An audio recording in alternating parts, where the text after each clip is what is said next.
What's up, everyone? I'm Jay, and today we'll be looking at The Boy and the Beast and judging it on a 5-star, 10-star, and 5,000 point scale. Let's get right into it.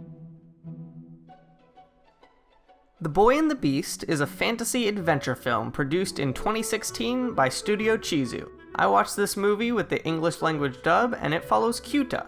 Kyuta runs away from his family and ends up wandering into a parallel world that is entirely populated by beast people. In this world, he is adopted as Kumatetsu's apprentice. This is relevant because the Lord of the Beast world is turning into a god, and Kumatetsu is in the running to replace him. The only hiccup is that he needs an apprentice, something that his rival, Yozen, has plenty of. Throughout this movie, Kyuta is taught by Kumatetsu and Kaide, who he meets later, and grows into a brave and intelligent young man. This movie was very enjoyable to watch. All of the characters had vibrant personalities, and the art was great. The movie doesn't have a huge goal that the main character is working towards, but the story moves along at a good pace and is enjoyable most of the way through. I thought that the finale was a bit lackluster, but it shouldn't ruin the rest of the movie. I give 800 points for watch value.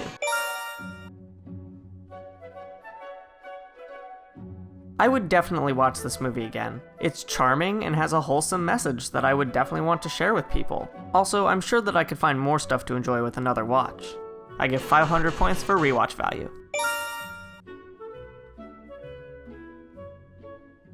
The writing for this story is well done in two notable places and not so well done in one. First off, the writing for the opening of this movie was great. It uses vivid word choice and is concise. Also, the characters are very well written. They were given great aspects, funny moments, and flaws that were unique but didn't distract from the rest of the story. And the not so well done part was the end. I would be remiss for baselessly criticizing it, so let's look at what happened and what I might do differently. So, in the finale of the film, Ichirohiko, Yozen's adopted son, becomes consumed by darkness and attacks Kyuta in the real world. He uses some evil dark blobs that are shaped like whales and faces off with Kyuta, who, after receiving a magical power-up courtesy of Kumatetsu's sacrifice, defeats him with a classic anime attack that we don't even see connect. So first, some notes on the characters. Ichirohiko starts out the movie as a kind person, but throughout we receive little hints that he's getting worse, and so it only requires a small leap to get to this villainous status at the end of the movie.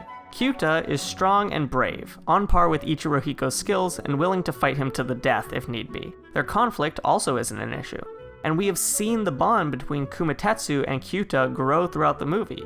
It is easy to see Kumatetsu doing whatever is necessary to help Kyuta in his fight. His sacrifice is heartwarming and believable as well. So where's the issue? I believe that the issue is in the actual fight, because we don't get to see one. There has been a theme all movie of personal strength. Kyuta has trained hard to be a warrior, so has Ichirohiko. They both aspired to be like their father figures who are capable of fighting hand to hand. In addition, Kyuta has struggled with the very darkness that Ichirohiko becomes consumed by. In my mind, the ultimate ending of this movie is a one-on-one confrontation. Man versus man, sword versus sword. Ichirohiko starts off the fight a little bit faster and stronger than Kyuta, but they become even after Kumatetsu's sacrifice. Their fight is close and personal. If Kyuta is forced to kill Ichirohiko, then he will be in the position afterwards to cradle him in his arms as he is surrounded by those who support him, even if Ichirohiko doesn't have that himself. To me, the final fight of the movie is impersonal and kind of boring, but I don't know what decisions went on behind the scenes for it to be that way. Regardless, I give 700 points for writing and plot.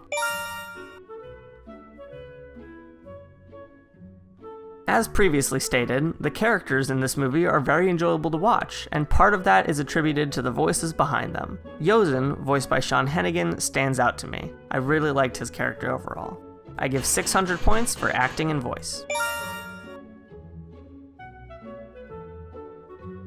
The art of this movie looks great. The fights particularly stood out to me. Fights are hard to do well, and I enjoyed watching these ones. There were also some good water animations, although a little weird at times, and I felt like this movie did a good job positioning the fictional camera as it followed characters along. Except for in the few moments where they decided to show scenes through actual fictional security cameras, I didn't really understand why they did that. I give 700 points for effects and set. The new god of decisiveness decrees a 3.3 out of 5, 6.6 out of 10, and 3,300 points. This movie was a good time to watch and also gave me plenty to think about. I especially found it humorous how Kyuta and Kumatetsu chased each other around the house. I also appreciated how this movie ended without giving Kyuta and Kaede a big Hollywood romance ending. I think they're overused, and I love when movies trust the viewer enough to know what's going on without forced romance. Also, this review was brought to you by Other J, who has recommended that I watch this movie for a long time. I'm glad I finally got around to it. Until next time, enjoy entertainment and judge it fairly. This has been Just J Review.